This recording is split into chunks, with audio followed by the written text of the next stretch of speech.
Aurore Berger, bonjour. Bonjour. Vous êtes députée des Yvelines, Oui. porte-parole de La République En Marche. C'est le bac. Vous vous souvenez de votre bac, Aurore Oui, Berger? c'était il y a 15 ans. Oui. Je ne sais pas si j'aimerais vraiment repasser les épreuves aujourd'hui, donc je souhaite Pourquoi vraiment bonne chance à ceux qui y passent.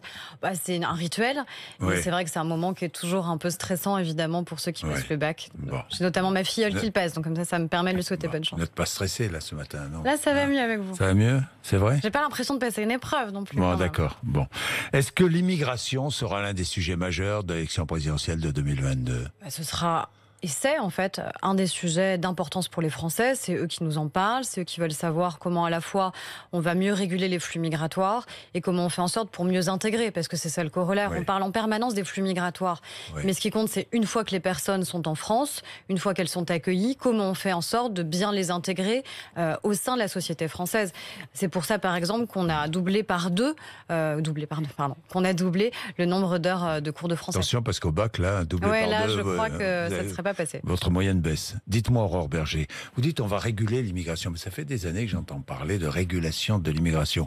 Comment réguler, mieux réguler? Je parlerai d'intégration après. Mais comment mieux réguler l'immigration? Il y a plusieurs choses. Déjà, il faut savoir de quoi on parle quand on parle d'immigration. Est-ce qu'on parle du droit d'asile? Est-ce qu'on parle de l'immigration économique? On est d'accord. Est-ce qu'on parle de l'immigration familiale? On mélange souvent un peu les sujets et certains, à dessein, cherchent à mélanger les sujets. Donc d'abord, il y a la question du droit d'asile. Et là-dessus, c'est évidemment comment on protège nos valeurs, mais comment on fait en sorte que le droit d'asile soit pas dévoyé, parce qu'on sait aujourd'hui qu'il y a beaucoup de gens qui arrivent en France, qui font une demande de droit d'asile, alors qu'ils savent pertinemment qu'ils ne pourront pas en bénéficier. C'est notamment le cas des personnes qui sont des ressortissants albanais ou géorgiens. Et donc là, c'est évidemment faire en sorte d'avoir une politique extrêmement claire et extrêmement ferme sur le droit d'asile, parce que si on veut le préserver, si on veut faire en sorte de continuer à accueillir ceux qui méritent de l'être, il faut être très ferme. Quand on dépose une demande d'asile, on attend longtemps. C'est pour ça qu'on a... C'est pour ça, qu'on a augmenté les budgets. Vous voulez réduire à 6 mois? Exactement, on a voté cette loi, il faut faire en sorte maintenant qu'elle puisse s'appliquer. Mais pour l'instant, il n'y a pas d'application. Non, on a voté cette loi. Vous vous souvenez des débats qu'on a eu au moment de cette loi? Moi, je me souviens qu'elle aussi... fonctionne mal, cette loi. Moi, j'ai lu ça dans la bouche de Christophe Castaner. Moi, je pense qu'il faut évidemment qu'on réussisse à la faire appliquer. Il y a ce qu'on vote et il y a ensuite comment c'est appliqué. Exactement. Moi, je me souviens aussi des débats qu'on a eus dans le premier projet de loi de finances, le budget. On a augmenté justement la question du budget pour la question migratoire. Parce que si on veut justement bien réguler, si on veut justement faire en sorte de réduire les délais de droit d'asile, il faut que l'OFPRA, il faut que ceux qui instruisent les demandes aient les moyens de le faire. Donc on a augmenté de manière importante les budgets, plus 26% d'augmentation des budgets, pour permettre de faire baisser la pression sur le droit d'asile et donc, encore une fois, d'accueillir ceux qui méritent d'être accueillis. Et pas les autres. Et évidemment, il y a tout l'enjeu des passeurs. On a démantelé, rien que l'année dernière, 321 réseaux de passeurs, c'est-à-dire des gens qui sont des criminels, qui font de l'argent sur le dos de ceux qui fuient, soit pour des raisons économiques, soit surtout pour des raisons de persécution. Et ça, c'est inacceptable. Et c'est là-dessus qu'il faut évidemment mettre le paquet. Et puis il faut mettre le paquet aussi sur les déboutés du droit d'asile. Bien sûr. Qui se retrouvent bien pour souvent... des reconduites effectives à la frontière. Qui se retrouvent bien souvent dans nos villes ou nos villages, qui ne sont pas reconduits. Pourquoi? Parce qu'on n'a pas d'accord avec certains pays. Parce qu'on ne met pas suffisamment de moyens peut-être pour les reconduire. Alors, deux réponses. La première, encore une fois, dans cette loi Asile et Immigration qu'on a votée, il y avait la possibilité d'augmenter les délais de rétention. Ça avait créé un grand débat. Pourquoi vous augmentez les délais? Tout simplement parce que, comme vous le dites, on n'avait pas forcément les accords des pays concernés pour renvoyer chez eux ceux qui étaient déboutés du droit d'asile, parce que c'est incompréhensible pour les Français. C'est-à-dire, si on met en place des règles et qu'elles ne sont pas respectées, qu'elles ne sont pas effectives, ça n'a aucun sens de les avoir. On ne sait pas. Si vous faites mieux qu'il y a 2 ans ou 3 ans, on ne sait pas. On sait qu'on a 30 000 reconduites effectives à la frontière, que ça a augmenté par rapport à 2016 de manière importante. Ça a un peu augmenté. Mais ça a augmenté. Donc ça veut dire qu'on arrive progressivement à réduire les délais d'instruction du droit d'asile, qu'on arrive à avoir des reconduites effectives à la frontière et qu'on arrive évidemment à bien distinguer les situations. Vous avez raison, mais parallèlement, les demandes d'asile sont en forte progression en France. Et c'est ce que je vous disais. Plus 22% les Albanais l'année et les dernière, Géorgiens, alors qu'en Europe, on est à moins 10%. Pourquoi est-ce qu'en France, Pourquoi veut-on venir en France quand on est immigré? Il y a plusieurs raisons. Candidat à l'immigration, pourquoi? Il y a plusieurs raisons. Et déjà, il y a une tradition de notre pays en termes d'accueil. Il y avait aussi la question des délais, parce qu'on sait qu'en France, on va mettre plus de temps à instruire votre dossier, et donc vous allez rester plus longtemps sur le... Qu'on va pouvoir essayer de s'en sortir en restant et essayer de rester en France. Ça n'est qu'un jeu perdant-perdant, parce qu'on fait rester sur notre sol des gens plus longtemps, dont on sait qu'ils n'ont pas vocation à rester, mais le temps qu'ils restent, eh bien, évidemment, ils commencent à avoir un lien avec notre pays, ils commencent parfois à avoir un travail, ils commencent parfois à créer aussi des liens affectifs, et donc c'est d'autant plus difficile, douloureux, inefficace ensuite de les reconduire à la frontière. C'est pour ça que l'urgence absolue, c'est vraiment de faire en sorte de préserver le droit d'asile en ne le dévoyant pas, et donc de réduire considérablement les délais d'instruction. Alors parallèlement à cela, on se demande à quoi servent les quotas d'immigration. Vous êtes favorable à des quotas d'immigration économique, par exemple? Déjà, sur le droit d'asile, clairement, la réponse est non. Là, non. Non, mais attendez, parce qu'il y a des gens qui vous diraient il faut des quotas partout. Sur le droit d'asile, à partir du moment où c'est des gens qui fuient des persécutions illégales... non, il n'y aura jamais de quotas sur le droit d'asile. En tout cas, avec nous au pouvoir, non, il n'y aura jamais de quotas sur le droit d'asile. Ce serait inacceptable. Par contre, moi, je pense qu'il ne faut pas avoir peur des mots. On a demandé et on souhaite avoir un débat chaque année au sein de l'Assemblée nationale. Il y aura un débat en septembre. Exactement, sur la question de l'immigration. Si on commence, avant même le débat, à se dire attention, il ne faut pas qu'on utilise tel mot parce qu'on aurait peur de son utilisation, notamment le mot quota, dans ces cas-là, ce débat ne sert à rien. Donc on peut avoir le droit d'ouvrir le débat en disant est-ce que ce serait légitime ou pas? Moi, je pense qu'on peut ouvrir le débat déjà. Non, mais ouvrir le débat, ça veut dire sur quoi? l'immigration économique, peut-être. Ce débat qui pourrait conduire à quoi? Et peut-être que sur l'immigration économique, des quotas pourraient être efficaces pour permettre à ceux qui souhaitent venir en France de savoir s'ils pourront y être accueillis, s'il y aura un débouché pour venir, parce qu'il y aura un travail à la clé, parce qu'il y a une logique à continuer à faire venir des gens. Ceux qui vous disent il faut une immigration zéro, j'entendais le Front National qui répétait à l'envi évidemment que les Français ne voulaient plus aucune forme d'immigration. C'est un leurre, on sait très bien que des gens vont continuer à venir dans notre pays pour des raisons d'immigration familiale déjà, de regroupement familial. Quota pour une immigration économique, on est bien d'accord. Pourquoi pas? Qui représente quoi? 12% à peu près. À peu près, c'est pas énorme. Non, c'est pas énorme. Est-ce que vous êtes favorable à des quotas pour l'immigration familiale? Déjà, il y a un droit qui existe dans le droit européen. C'est vrai que ça a été limité, l'immigration familiale, mais tout de même. Ça a été limité, mais vous avez un droit qui est un droit européen à la reconstitution de votre famille. Il y a des traités que la France a signés. Moi, je ne sais pas séparer un père et une mère de leurs enfants. Je dis ça parce que le Danemark, par exemple, a décidé de ne pas appliquer certains traités.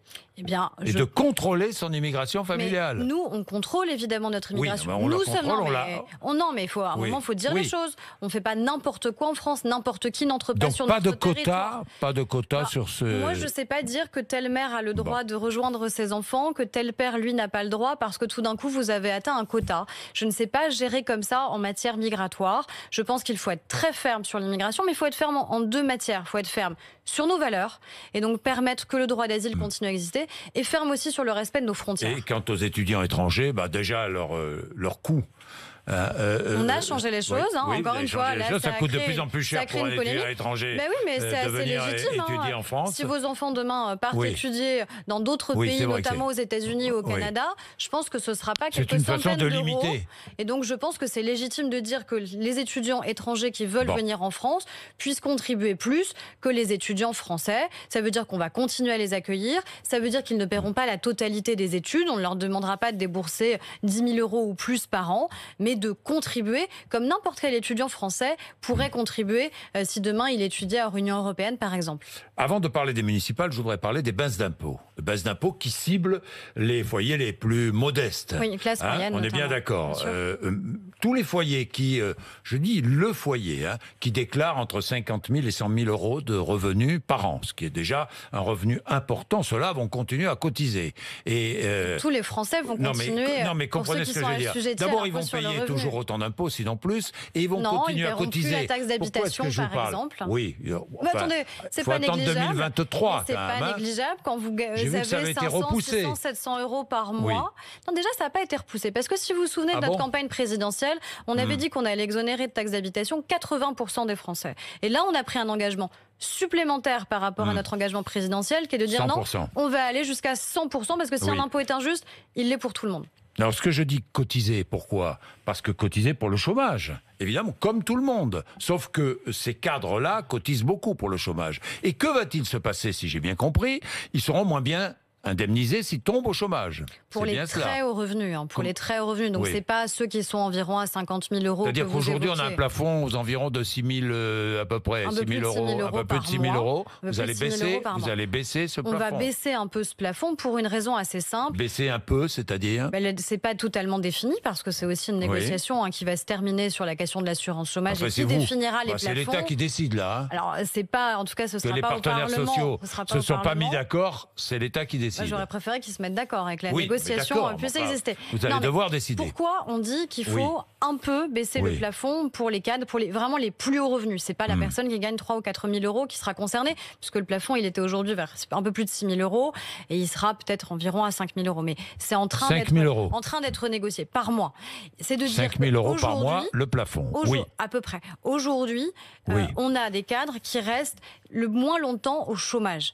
Les cadres qui sont au chômage sont ceux qui, en général, restent le moins longtemps au chômage. Et donc, il y a un intérêt à encourager la reprise d'une activité pour que, justement, il ne reste pas trop longtemps et qu'il n'y ait pas un décrochage en la matière. Tout l'enjeu, quand vous réformez la question de l'assurance chômage, c'est lutter contre l'abus des contrats courts. C'est ce qu'on va faire au niveau d'un certain nombre d'entreprises, avec des bonus-malus. Oui, mais attendez, dans quelques branches, Attendez, dans les branches qui sont aussi essentielles. Et moi, je pense que c'est important d'envoyer un signal très clair qui est de dire pas de recours abusif au contrat court. J'entends déjà le petit patron dans certaines branches qui dit « Mais moi, j'ai un gros contrat qui arrive, je suis obligé d'embaucher sur une période déterminée. » On parle de recours abusif. On ne parle pas de votre chef d'entreprise, de votre TPE qui tout d'un coup a un afflux de commandes et qui là est obligé d'embaucher sur un contrat pendant 3 mois, pendant 6 mois. Celui-là ne sera pas pénalisé. Non, la question, c'est le recours abusif, massif, systématique au contrat court. C'est normal à un moment qu'il y a une forme de bonus-malus pour les entreprises qui jouent le jeu ou qui ne jouent pas le jeu. Et sur la question de l'assurance chômage, c'est comment on fait en sorte que le travail paye toujours mieux que l'inactivité. Et surtout, notre responsabilité, c'est comment on fait en sorte que les gens restent le moins possible au chômage. Comment on fait en sorte de faire des économies aussi Mais c'est pas juste une question d'économie. C'est aussi une question d'économie. Mais vous savez très bien que quand vous êtes au chômage et que vous restez sur une longue période au chômage, c'est de plus en plus difficile, évidemment, de retrouver une activité. Et notre responsabilité, c'est de faire en sorte de former les gens qui sont au chômage, notamment les chômeurs de longue durée, pour qu'ils puissent y revenir le plus rapidement possible, parce que souvent, ils décrochent. Il n'y a aucune raison que les Français décrochent en restant comme ça au chômage. Notre enjeu, c'est de les ramener vers l'activité. Le chômage, il est à son plus bas niveau depuis 10 ans. C'est quand même une bonne nouvelle. Il faut continuer à le faire baisser. Est-ce que les conditions d'entrée avant d'être indemnisées vont être durcies, franchement? Je ne sais pas s'il faut honnêtement les durcir. Moi, je crois qu'on a déjà. Elles vont être durcies, d'après ce que je crois comprendre. On verra. Encore une fois, on verra. Mais parce que tout n'est pas encore définitif. Non, parce que tout n'est pas encore définitif en la matière. Et puis c'est pas le Parlement. Vous pouvez pas me dire si ça va être durci ou pas. C'est pas le Parlement qui va décider. Moi, je pense qu'il y a une règle claire. Il faut encore une fois que le travail paye mieux que l'inactivité. Parce que c'est incompréhensible pour les Français que vous puissiez gagner plus en étant en inactivité qu'en étant en train de travailler. Parce que parfois, quand vous reprenez une activité, bien, vous n'y avez pas intérêt parce qu'il y a un problème de garde d'enfants. Donc c'est pour ça qu'on a augmenté, par exemple, les frais de charge, les frais de garde pour les enfants, notamment pour les familles monoparentales. Parce que vous avez la question des transports, etc., etc. Et que tout ce qui s'ajoute dans la reprise d'emploi, parfois, ça peut être désincitatif par rapport au fait de rester en inactivité. Aurore Berger, parlons des municipales, puisque vous êtes porte-parole de La République En Marche. 20 à 30 candidats présentés aujourd'hui. Tout à fait. Dans quelle ville? Non, mais... Vous ne serez pas aujourd'hui. Vous n'êtes pas venu ici pour rien me dire. Ce sera à 13h que vous aurez la liste. D'accord, mais... L'idée, c'est d'avoir une représentativité. Mais il y aura toutes les villes, parce que La République En Marche a vocation à se présenter dans le maximum de villes de France. Ça va être des villes qui vont être de taille importante, comme des villes de taille petite. Par exemple, villes de taille importante, lesquelles? Non, mais vous le verrez dans quelques... Vous le verrez dans quelques heures. Vous êtes bien venu là pour me dire 2-3 trucs, quand même. Je suis là pour venir vous dire des choses. Mais je suis ravie d'être là pour vous dire des choses. Moi, ce que je peux vous dire, c'est qu'on va investir. On est le premier parti de France à le faire et à investir nos candidats. Il y aura une vingtaine de candidats qui seront investis dès ce matin. Martine Vassal à Marseille. Je ne crois pas que Martine Vassal sera investie ce matin et je ne sais pas si elle le sera. C'est une commission nationale d'investiture qui décide. Moi, je n'en fais pas partie. Est-ce qu'il y aura un candidat à La République En Marche à Bordeaux, à Toulouse, à Nice? Je vous pose la question, franchement.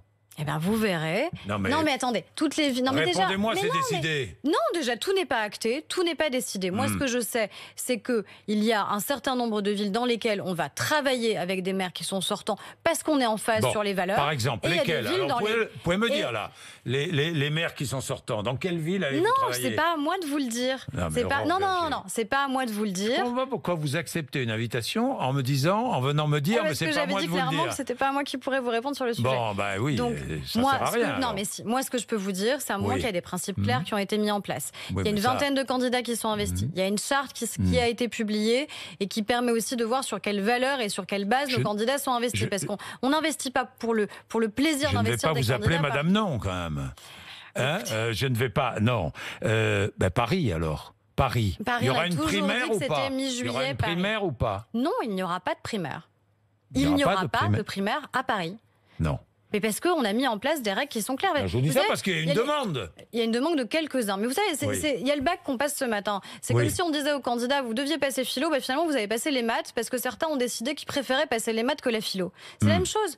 On a mis en place des règles qui sont claires depuis le début, qui sont de dire on a une commission nationale d'investiture et c'est elle qui va décider dans quelle ville on va soutenir parfois des maires sortants, dans quelle ville on va faire des alliances, dans quelle ville on va surtout présenter nos candidats. Des maires les Républicains.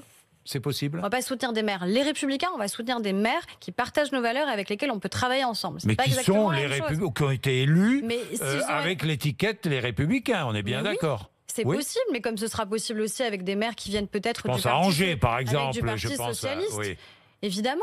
Mais on l'a toujours dit. De toute façon, pour rejoindre la République en marche, il faut bien venir de quelque part, donc c'est assez légitime. Qui avait été nourri par la technique Juppé, mais qui avait été nourri à la politique pratiquée par Alain Juppé, à Bordeaux. Vous pouvez pas quand même valoriser une candidature de la République en marche à Bordeaux. Mais pourquoi pas? Je sais pas, non, le successeur d'Alain Juppé qui... Il me semble qu'Alain Juppé a fait le choix de ne plus être maire de Bordeaux après avoir été un maire exceptionnel à Bordeaux. Donc ça veut dire qu'il y a beaucoup d'options qui existent. J'ai vu que Thomas Cazenave, notamment, était un éventuel candidat. Bon, écoutez, nous verrons. PMA, liberté de vote, laissé sur la PMA, toujours dit, laissé à tout. En général, sur les questions de révision de loi bioéthique, c'est des questions qui touchent à l'intime. Et il est légitime qu'il puisse y avoir une liberté de vote en la matière. Moi, évidemment, je voterai pour la PMA pour toutes. C'est un engagement qu'on a pris. C'est une question d'égalité entre les femmes. Aujourd'hui, il y a une discrimination qui persiste et qui est intolérable entre des femmes qui sont hétérosexuelles et qui peuvent y avoir accès, et puis des femmes parce qu'elles sont homosexuelles ou femmes seules et qui n'ont pas le droit de pouvoir procréer un enfant. Et je trouve que Est-ce que vous êtes favorable à la rémunération du don de sperme? Non, je n'y suis pas favorable parce qu'il y a un principe dans notre pays sur l'anonymat du don et sur le fait aussi qu'il ne doit jamais être rémunéré. C'est la même chose aussi sur la question du don d'organes. Et ça, je pense qu'il ne faut absolument pas y toucher. Sinon, on risque, à mon avis, d'avoir moins de donneurs ou des donneurs qui ne viendraient pas pour les bons motifs. Agnès Thill, qui est députée de La République En Marche, qui votera contre la PMA, doit-elle être exclue? Si Agnès Thill est exclue, c'est pas parce qu'elle voterait contre la PMA, c'est parce qu'elle a tenu des propos qui ne sont pas du tout conformes aux valeurs qui sont les nôtres, notamment quand elle a parlé de lobby gay au sein de l'Assemblée nationale. Moi, je considère que je ne peux pas siéger sur les mêmes bancs de quelqu'un qui pense de cette manière-là et qui cible comme ça certains de nos concitoyens en raison de leur orientation sexuelle. Vous êtes favorable à son exclusion? Oui, je suis favorable à son exclusion et j'espère qu'elle va intervenir rapidement. Et elle va intervenir rapidement? Elle va intervenir. C'est la commission qui va statuer. Moi, c'est pas moi qui statue, mais moi, je souhaite que dès le mois de juin... Vous êtes porte-parole du parti. Je souhaite que dès le mois de juin, Agnès Thill puisse être exclue, encore une fois, pas en raison d'un vote potentiel qui serait le sien, puisqu'on a déjà dit qu'il y aurait une liberté de vote en la matière, mais bien parce qu'elle a tenu des propos qu'on ne peut pas tenir quand on est membre de La République En Marche. On est favorable au progrès, on est favorable à l'inclusion, et on ne peut pas créer une discrimination entre nos concitoyens en raison de leur orientation sexuelle. Merci Aurore Berger d'être venue nous voir ce matin, il est 8h52.